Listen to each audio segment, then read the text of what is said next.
ओम अक्षस्रगवर्षं गदेषु कुलशं पद्मं धनुष्कुण्डिकां दण्डं शक्तिमशिं च चर्मजलजं घण्टां सुराभाजनं शूलं पाशसुदर्शने च दधतीं हस्तैः प्रसन्नाननां सेवे सैरिव मर्दनीमिमां लक्ष्मीं सरोजस्थितां सर्वाबाधा विनिर्मुक्तो धनधान्य सुतान्विता मनुष्यो मत्प्रसादेन भविष्यति न संशया।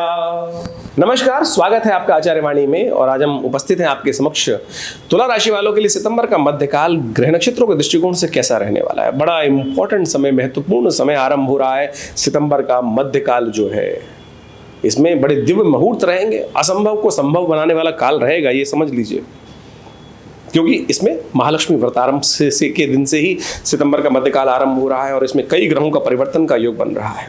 सूर्य परिवर्तन की तरफ जाएंगे, शुक्र परिवर्तन की तरफ जाएंगे, बुध परिवर्तन की तरफ जाएंगे और सूर्य और बुध का तो स्थान परिवर्तन योग भी बनेगा। यानी दोनों ग्रह, कभी यदि मैं आपके घर, आप मेरे घर हो, तो कभी हम ऐसा कोई व्यक्ति करेगा नहीं ना कि किसी का खराब करने का योग बनाए। कई बार कई लोग हो जाते हैं, लेकिन यहाँ सूर्य बुध का परिवर्तन जब एक दूसरा राशि परिवर्तन योग बन रहा हो तो दोनों ग्रह दोनों के लिए अच्छा करने के लिए तैयार हो जाते हैं। दोनों बढ़िया ग्रह हैं। सूर्य तो उसके लिए भी कल्याण करने के योग बनेंगे। सबसे बड़ी बात, शुक्र स्वग्रही होने जा रहे हैं। तुला राशि वालों के लिए बहुत खास है।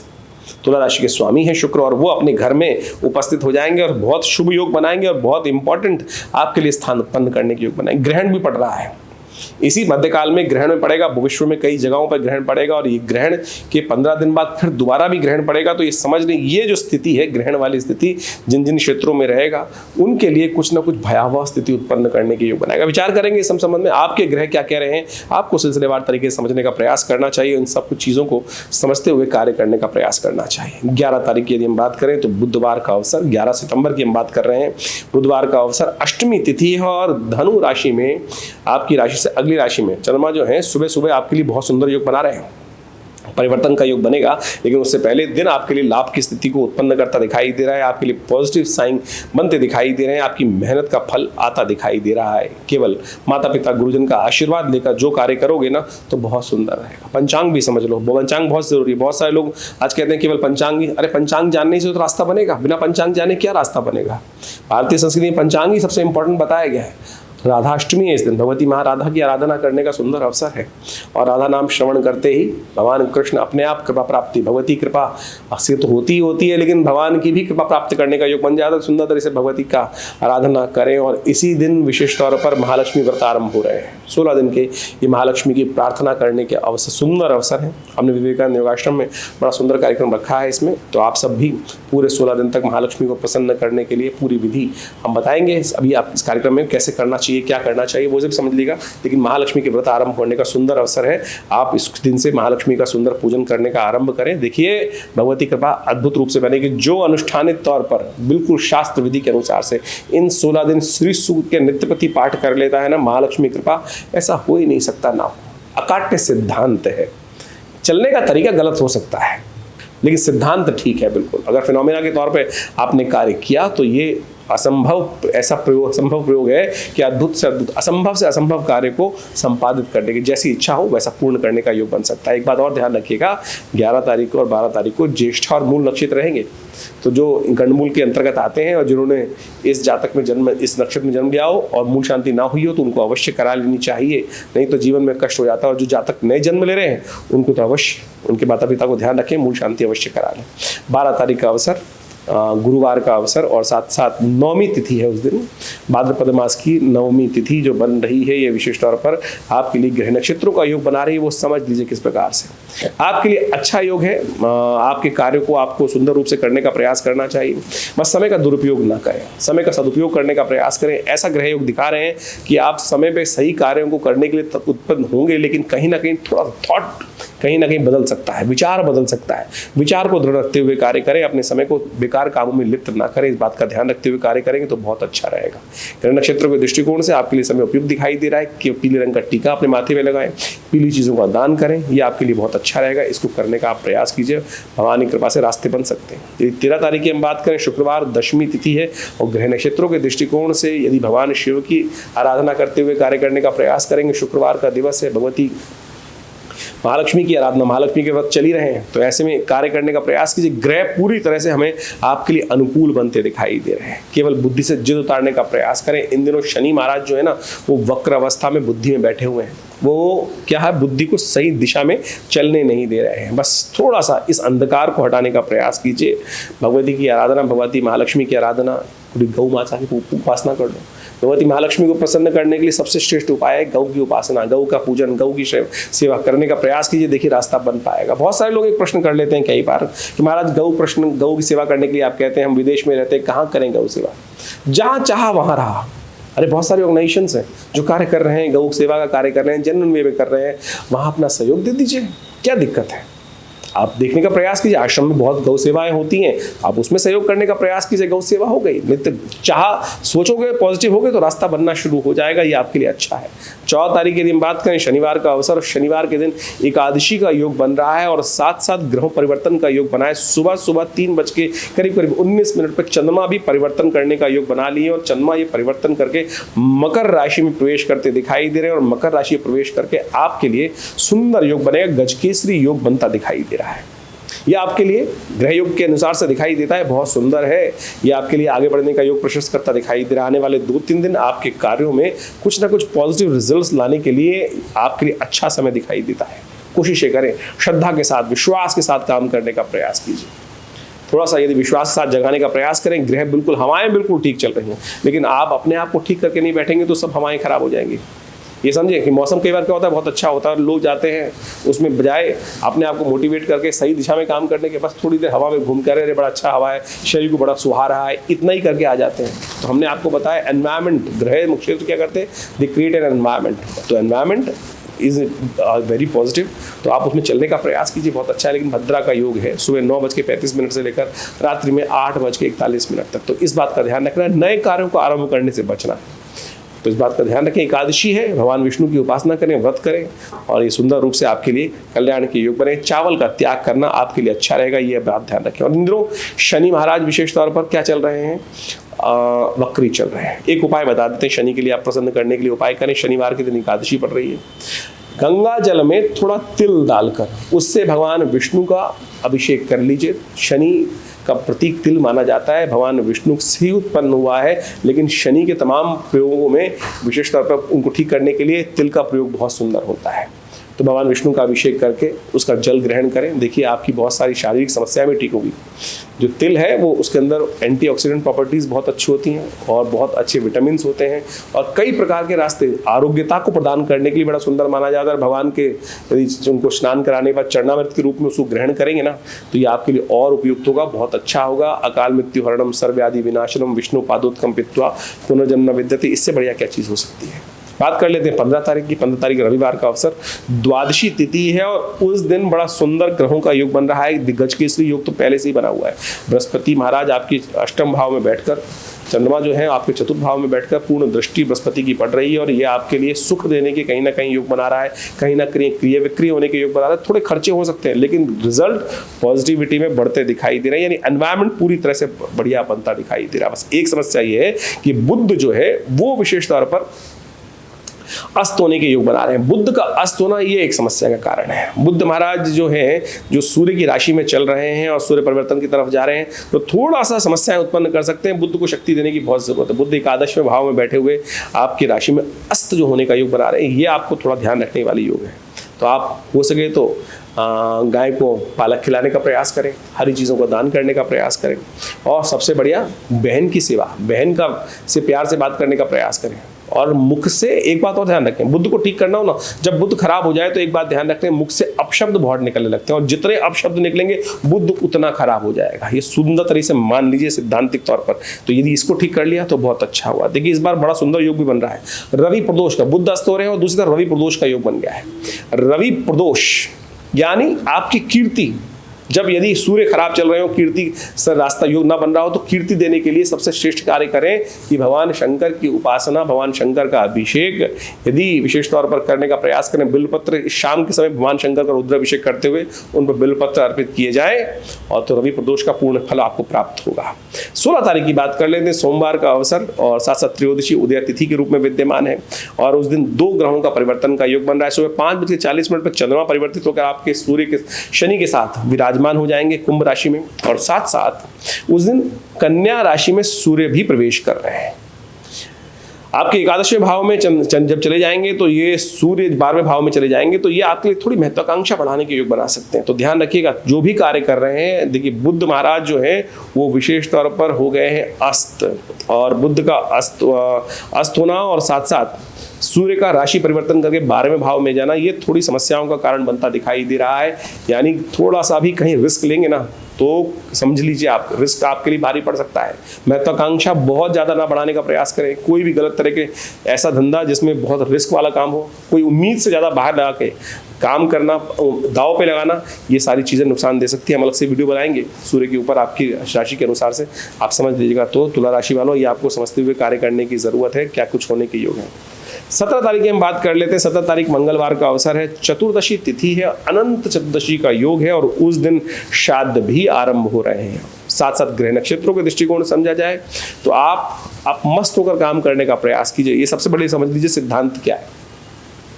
ये आपके राशि में ग्रह योग दिखा जो रहा है कि मस्त होकर काम करने का प्रयास करें, कोई आपका अहित नहीं कर सकता। कई बार क्या होता है, हमारे मन में नेगेटिविटी ज़्यादा होती है लेकिन कार्य में नुकसान होने के योग नहीं होते हैं, लेकिन कार्य आपके पॉजिटिव रहेंगे।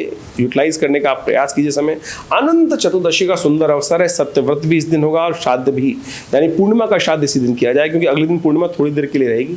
तो पूर्णिमा का श्राद्ध, क्योंकि 11:49 पर चतुर्दशी समाप्त होकर पूर्णिमा आ जाएगी, तो इसलिए उसी दिन मध्याह्न में जो तिथि व्याप्त हो उस दिन श्राद्ध किया जाएगा। तो पूर्णिमा का श्राद्ध, जिनका गमन पूर्णिमा के दिन हुआ है उनके लिए श्राद्ध की जो तिथि बनेगी वो पूर्णिमा की जो है वो 17 तारीख को ही रहेगी। तो उसके अनुसार से आपको कार्य कर लेना चाहिए, आपके लिए अच्छा रहेगा। अनंत चतुर्दशी का योग है।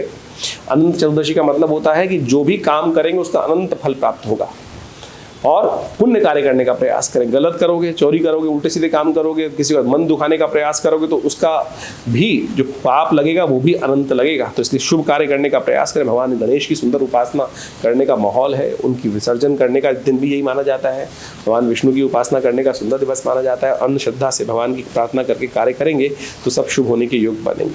और जैसा श्राद्ध चल रहे हैं, आरंभ हो गए हैं, हमने आश्रम में व्यवस्था करी है कि जो अपने पितरों के निमित्त कर्म करना चाहते हैं और नहीं कर पा रहे हैं, किसी कारण से विदेश में है, ब्राह्मण नहीं मिल पा रहे हैं, यज्ञ हो नहीं पा रहा है, तर्पण हो नहीं पा रहा है, तो अपने नाम गोत्र को हमारे आश्रम पे आप बताने का प्रयास कीजिए। फोन नंबर्स आपके सामने हैं, अवश्य पूर्ण व्यवस्था उनके लिए करा दी जाएगी। 18 तारीख की दिन बात करें, बुधवार का अवसर, पूर्णिमा तिथि है और गृह नक्षत्र के दृष्टिकोण से समझ लें ये योग बड़ा विशेष है। मंगल जो इस वक्त जो है बुधवार के दिन योग बन रहा है, पूर्णिमा करीब सुबह 8 बज के करीब 3 मिनट तक रहेगी यदि दिल्ली के पंचांग के अनुसार से हम बात करें तो। उसके बाद चंद्रमा भी परिवर्तन करने के योग बना रहे हैं, मीन राशि में चंद्रमा जा रहे हैं और इसी दिन परिवर्तन का योग बन रहा है, तुला में शुक्र प्रवेश कर रहे हैं करीब दोपहर को 1:56 पर। और इस दिन प्रतिपदा क्षय भी हो रही है और साथ साथ चंद्र ग्रहण का योग भी बन रहा है। कई चीजें एक साथ बन रही हैं, तो ये चंद्र ग्रहण जो है ये भी विशेष है, इसके बारे में भी समझ लेना चाहिए हमको। इस बात का ध्यान रखते हुए कार्य करने का प्रयास करना चाहिए। पूर्णिमा का जो प्रतिपदा का श्राद्ध है इसी दिन किया जाएगा। ग्रह नक्षत्रों के दृष्टिकोण से समझें कि जो ग्रहों का योग किस प्रकार का है। यदि हम विशेष तौर पर तुला राशि के संबंध में बात करें तो तुला राशि वालों के लिए ये बात समझ लेना चाहिए, ये तुम्हें थोड़ा सा भारी दिखाई देता है। सेहत का ध्यान रखने का आपको प्रयास करना चाहिए, चावल का दान करने का प्रयास करना चाहिए। ग्रहण भी है तो तुलादान करा पाएँ तो बहुत अच्छा रहेगा, वो आपके लिए अच्छे योग बनाएगा, कष्टों को दूर करने का योग बनाता दिखाई देगा आपके लिए। 18 तारीख को चंद्र ग्रहण है। ये चंद्र ग्रहण जो है विशेष तौर पे हमें समझना चाहिए, मीन राशि में पड़ने वाला चंद्र ग्रहण है और ऐसे में ग्रह नक्षत्रों के दृष्टिकोण से इसका प्रभाव भी बड़ा विचित्र होगा। और जिन राशि में चंद्र ग्रहण पड़ता है उनको बहुत सावधान रहने का प्रयास करना चाहिए। मीन राशि वालों के लिए ये जो ग्रहण पड़ेगा वो तो है ही है, मीन राशि पे जो ग्रहण पड़ रहा है, लेकिन इसके साथ साथ ये ग्रहण जो है भारत में अदृश्य है। लेकिन ईरान, इराक, पूरे यूरोप में, अमेरिका में ये ग्रहण पड़ेगा और इसके 15 दिन बाद दूसरा ग्रहण भी पड़ेगा, सूर्य ग्रहण भी पड़ेगा विशेष तौर पे, वो भी ध्यान रखने वाला 2 अक्टूबर को पड़ेगा। तो ये दोनों के दो जो ग्रहण पड़ रहे हैं विशेष तौर पर दिखाते हैं कि किसी ना किसी राज्य में कोई बहुत विशेष तौर पर घटना घट सकती है। और आप देख ही रहे हैं इस वक्त विशेष तौर पर ईरान, इराक, पूरा मिडिल ईस्ट के अंदर जो हाल चल रहा है वो बड़ा भयावह है। यही स्थिति दिखाती है, प्राकृतिक आपदाओं का योग भी बन सकता है, इस समय में कुछ भयावह स्थिति बन सकती है।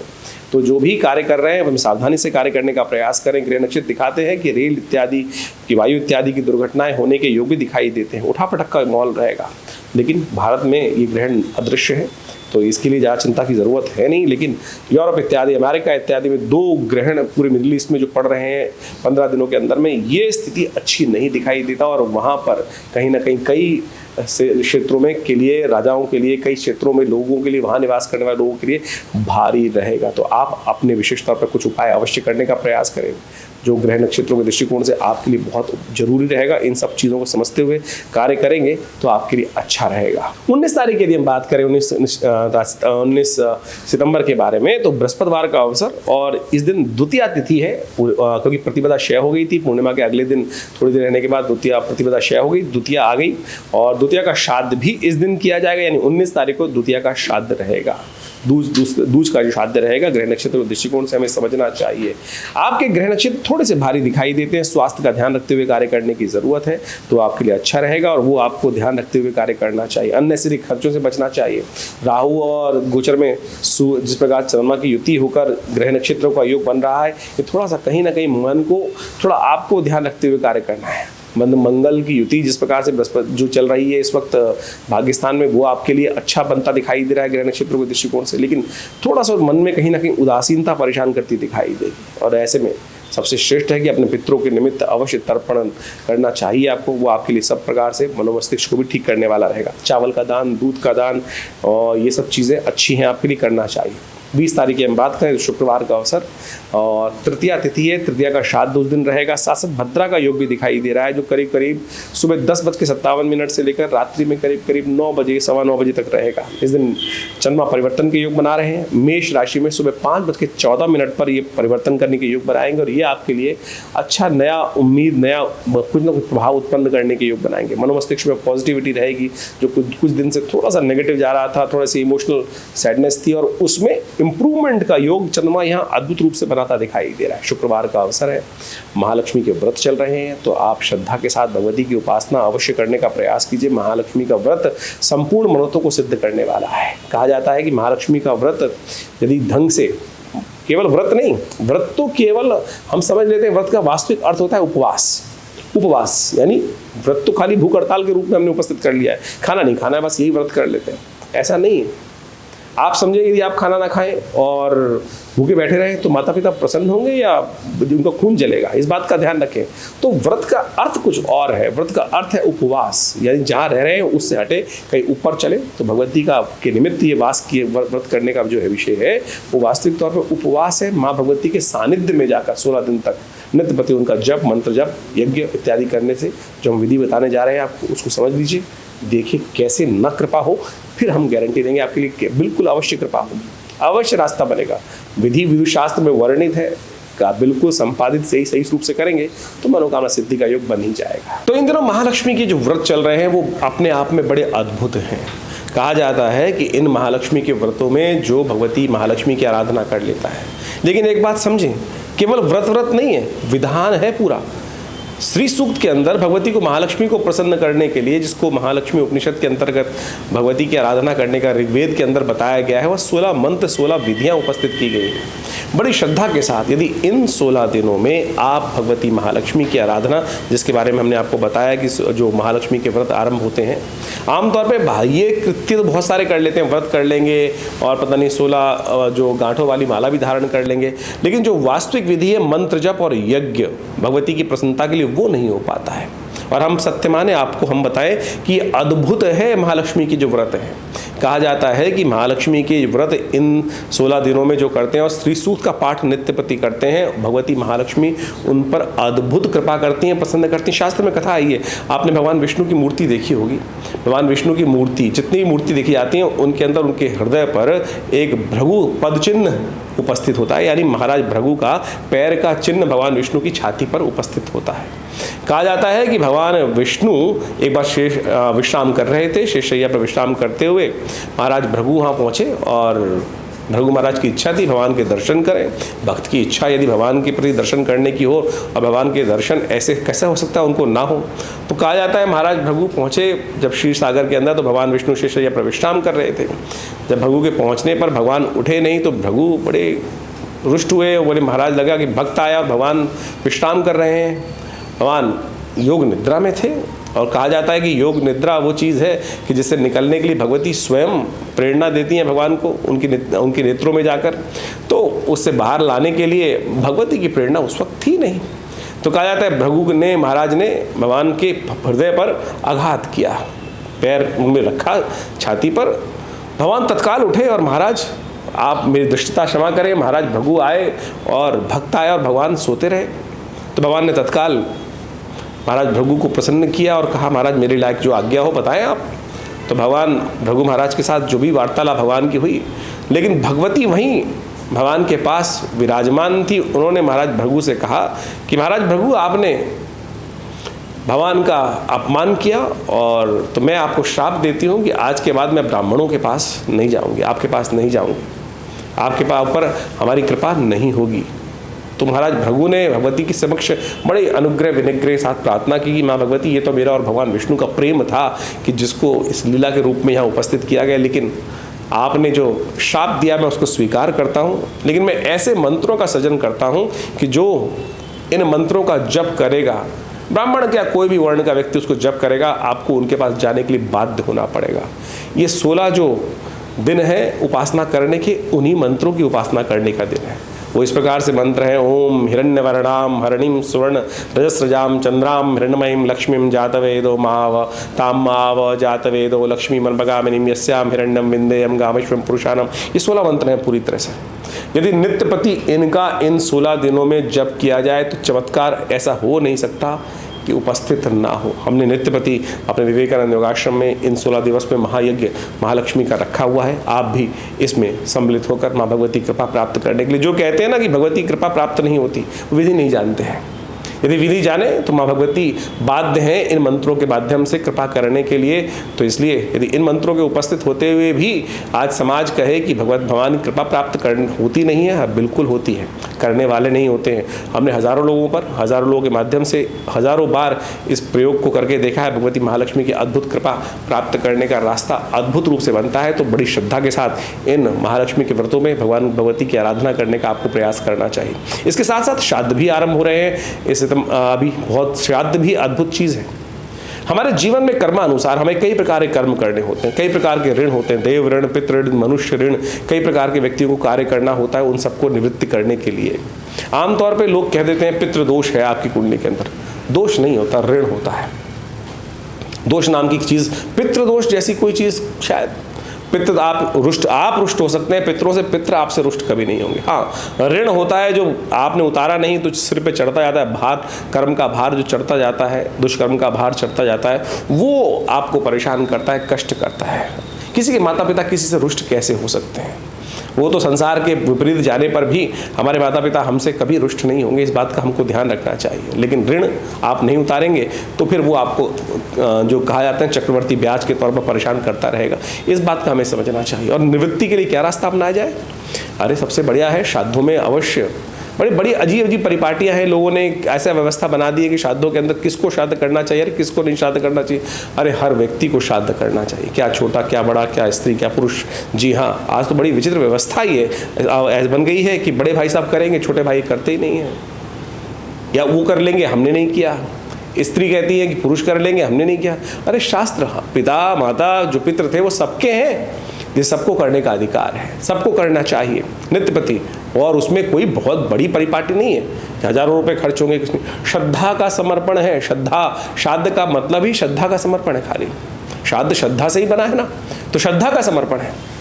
आप केवल जल ही अर्पित कर देंगे तो उसी से पितरों की तर्पित हो जाती है। बस याद उनके निमित्त गायत्री जप करना, उनके निमित्त पितृ गायत्री का जप कर लेना, उनके निमित्त गायत्री मंत्र का पाठ कर लेना, उनके निमित्त जल चढ़ा देना, किसी गरीब व्यक्ति को भोजन करा दें, किसी गऊ का ग्रास निकाल दें, काक का ग्रास निकाल दें, चींटी के लिए ग्रास निकाल दें। और अमुक श्राद्ध तिथि में जिस दिन श्राद्ध आए तो अवश्य तर्पण कार्य अवश्य करने का प्रयास करना चाहिए। बहुत सीधा साधा तरीका है। आप सब इस बात को माने। शास्त्र में अनेक प्रकार से इन समस्त बातों को बहुत सुंदर तरीके से व्याख्या दी गई है, समझाया गया है, लेकिन कुछ तथाकथित लोग इसको प्रपंच के रूप में उपस्थित करते थे। हाँ, कुछ है भी स्थिति ऐसी कि आज समाज के अंदर कुछ प्रकार के ऐसा प्रपंच भी बन गया है कि जिसके अंदर उस संपूर्ण विधि को हटाकर कुछ ऐसी गलत बातें जोड़ दी गई हैं। अभी बहुत दिन पहले मैं किसी चैनल पर लाइव कार्यक्रम कर रहा था, उस व्यक्ति ने मुझे लाइव पूछा कि महाराज आप बताएं कि ये ज़रूरी है क्या इतने लोगों को भोजन कराया जाए, 100 लोगों को, 200 लोगों को, 400 लोगों को, पूरे उनके यहाँ परिपाटी थी, गांव के गांव लोगों को भोजन कराने की व्यवस्था, 13वीं के भोजन पर इस प्रकार की व्यवस्था रहती है। शास्त्र में तो ऐसा कहीं नहीं कहा गया कि आप पूरे गाँव को भोजन कराएं। श्रद्धा के साथ अपनी सामर्थ्य को देखते हुए इस बात को, कर्म को करने का प्रयास करना चाहिए। परिपाटी गलत कहाँ से आरंभ हुई कि किसी बड़े व्यक्ति ने भोजन कराया और आप जाके वहाँ भोजन करके आए और उसके बाद आपने उस समाज में अपनी नाक प्रतिष्ठा रखने के लिए, अपनी नाक को बड़ा करने के लिए कि उससे बड़ा परिपाटी मुझे करनी है, तो पितृ तो नहीं, शास्त्र तो नहीं कहता। तो शास्त्र को गलत तरह से इंटरप्रिटेशन करके कुछ लोग तथाकथित तौर पर उपस्थित करते हैं। लेकिन श्राद्ध में जो शास्त्र में जो बात की गई है, जो श्राद्ध तर्पण इत्यादि करने के लिए, वो तो उसमें तो केवल तिल, चावल, जौ और जल इसकी अपेक्षा है और साथ में आपकी श्रद्धा की आवश्यकता है। तो इस बात को हम ध्यान रखते हुए करें। बहुत सीधी सादी विधि है, आप अवश्य करने का प्रयास करें। हमने कई बार अपने इस चैनल के माध्यम से आपको संपूर्ण विधि बताने का प्रयास किया है और उसको करेंगे तो इन श्राद्धों के दिनों में नित्य प्रति आप अवश्य, पता नहीं जिन जिन आपके पितृ हैं जिनको आपको याद है, उस दिन तो कम से जिस तिथि पर उनका गमन हुआ है उस तिथि पर अवश्य किसी ब्राह्मण को बुलाकर व्यवस्था हो सके तो भोजन करा दीजिए। कुछ किसी को, गरीब व्यक्ति को भोजन करा दीजिए। 2 केले लेके दे दीजिए, गाय के लिए हल्का सा 2 फल ले जाकर खिला दीजिए, 2 गुड़ की ढेली खिला दीजिए, तर्पण कर दीजिए अपने पितरों के निमित्त। बस इतना ही बहुत, यदि कर सके गायत्री का जप कर दीजिए। तो ये संपूर्ण व्यवस्था है, हमारे आश्रम पर हमने व्यवस्था करी है। आप यदि अपने घर पे नहीं कर पा रहे हैं किसी कारण से, तो यहाँ पे तर्पण की, गायत्री यज्ञ की और जप इत्यादि की, सबकी ब्राह्मण भोजन इत्यादि की सुंदर व्यवस्था है। आपके सामने नीचे स्क्रीन पर फ़ोन नंबर चल रहे हैं, उन पर संपर्क साध कर आप समस्त इस विधि को जान सकते हैं और अपने लिए उस कार्य को करवाने के लिए भी यदि कोई श्रद्धा से कार्य नहीं हो पा रहा है तो अवश्य करने का प्रयास कीजिए। नहीं तो हमारे जीवन में अननेसेसरी कुछ ना कुछ कष्ट, कैसा न परेशानी चलती रहती है और हम समझ नहीं पाते हैं। और फिर किसी व्यक्ति के कारण से मनोमस्तिष्क में ऐसा भाव आ जाता है कि जब दुष्ट चल रहा होता है कि पितृ दोष हो गया। पितृ दोष नहीं है, पुनः कहेंगे हम, पितृ ऋण हो जाता है। तो इसलिए श्राद्ध के समय पर इस सुंदर व्यवस्था को हम समझें, शास्त्र के अनुसार से जो बताया गया है उसको अवश्य करने का प्रयास करें। कष्टों को दूर करने के लिए अवश्य रास्ता बनेंगे। और हम जैसी व्यवस्था कर रहे हैं संपूर्ण श्राद्ध काल में, पूरे के पूरे जो श्राद्ध का समय चल रहा है उन दिनों में विशेष तौर पर आश्रम पर सुंदर व्यवस्था रहेगी। और श्राद्ध जो आरंभ हो रहे हैं वो 17 तारीख से आरंभ हो रहे हैं, 17 सितंबर से लेकर आरंभ होंगे। तो उस पूरे के पूरे इन 16 दिनों में आश्रम पर सुंदर यज्ञ गायत्री का ही रहेगा और साथ साथ ब्राह्मण भोजन इत्यादि तर्पण की व्यवस्था भी रहेगी। आप अपने गोत्र के अनुसार से जानकर, विधि जानकर आश्रम से इन सुविधाओं का लाभ भी ले सकते हैं।